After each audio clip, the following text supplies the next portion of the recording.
ladies and gentlemen, Pete Thamel. Yeah, Pete. Hello, Pete. Love glasses, Pete. Hi, Pat. How are you? I'm fantastic. Thank you for doing that news break about Coach Matt Rhule literally 3 minutes before he came on our show. That was awesome. I was reading your tweet for the first time live on air. Found the wording to be very interesting. Nebraska coach Matt Rhule signed a 2-year contract extension this morning, which will take him through 2032 season. That's 7 years from now. It includes a $15 million buyout this year that effectively eliminates him from any jobs in his coaching cycles. So does effectively eliminates him mean definitely eliminates him, or do you think he's still potentially dancing around this offseason?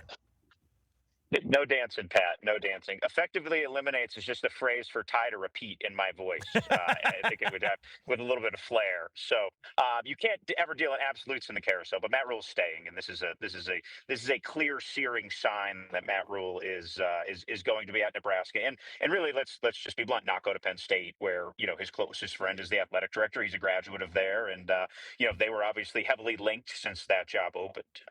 So no, Matt Rhule is going to be a Husker for a while. I was told, Pat, by sources, this is a sign of Matt Rhule's family loves it in Lincoln. They love Nebraska, and Matt Rhule believes that you can win big at that place, and this is a tangible sign of that. Every week he joins us, there's some massive 8K LED board behind it. I mean, it is, the way he describes it is they're all in. I'm happy to hear that he's all in as well. Congrats to Matt Rhule on a new deal. Let's talk about those coaching vacancies. Who's gonna go to all these places, dude? Like, I know Lane Kiffin's name's obviously up there, but what if he wants to stay at Ole Miss because of how good they are currently at Ole Miss? Is this just going to be a reshuffling of these coaches? There's going to be young names. Who do you think is going to take all these jobs that everybody is calling highly sought after jobs? Signetti signs a $93 million deal. Matt Rhule signs a deal through 2032. Obviously, there's going to be other moves made. Like, who's going to take all these jobs, Pete? Is it these guys that just got fired going to other places? Yeah, I think, Pat, one of the interesting nuances of today is that, and you mentioned Kurt Signetti, we're seeing the unintended consequences of all these early firings. We have never had 8 power jobs open before Halloween, right? So now you're giving the schools ample time and ammo to sign these guys up at a deal. Whereas if you make this move around Thanksgiving, the schools probably aren't as proactive if they don't know the competition is looming. So it's an interesting wrinkle. Like, what will Vanderbilt do with Clark Lee? I think that's a really interesting question, right? Like, he's obviously we were just there last week, Pat, for game day. He has them, as hot as they've been since Grantland Rice was a student at Vanderbilt, right? So, I think that's really interesting. But your point, Pat, is really, really a salient one.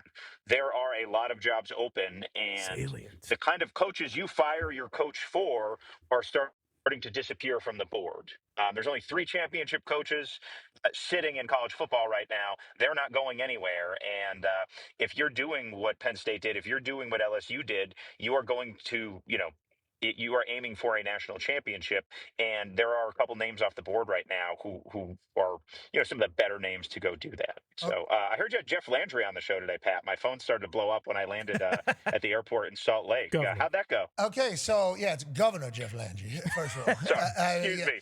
And by the way, he Yes. appoints the commission of the committee, he appoints the people regions. that run. That's Texas. Yeah, board of supervisors. Board of supervisors. It is my people running that, and it ain't going to be our people paying that bill. Okay, so we ain't doing that again is basically what he said. He explained now he didn't know that maybe Jimbo and Brian Kelly and Scott Woodward have different agents. Okay, so that obviously Big Deluxe wanted to make sure we got that kind of clarity through that conversation and all. But he was very much open about how, like, hey, this is going to become, he's going to be trying to put incentive-based contracts in for these coaches going forward. That is what he was saying, basically. It's like, if you're good, you're going to win. What are you scared about, baby? Is what he said. That is verbatim what he said in this entire thing.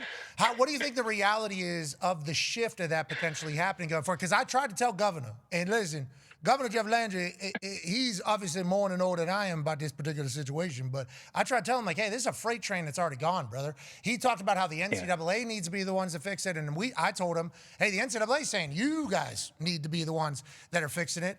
And he goes, oh, well, the NCAA just needs to they need to set the rules. So it feels like, we are maybe meeting a melting pot at some point, or a burning Boiling point? There it is, a boiling point at some point here with all this shit. But what are your thoughts on it, and what do you think the reality of change is in all of it, Pete? I guess that's a pretty open-ender for you.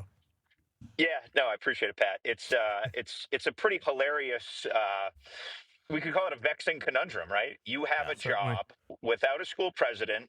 You have cut the knees off the athletic director, right? Who's not going to hire the coach. So you need a coach desperately to fulfill championship expectations.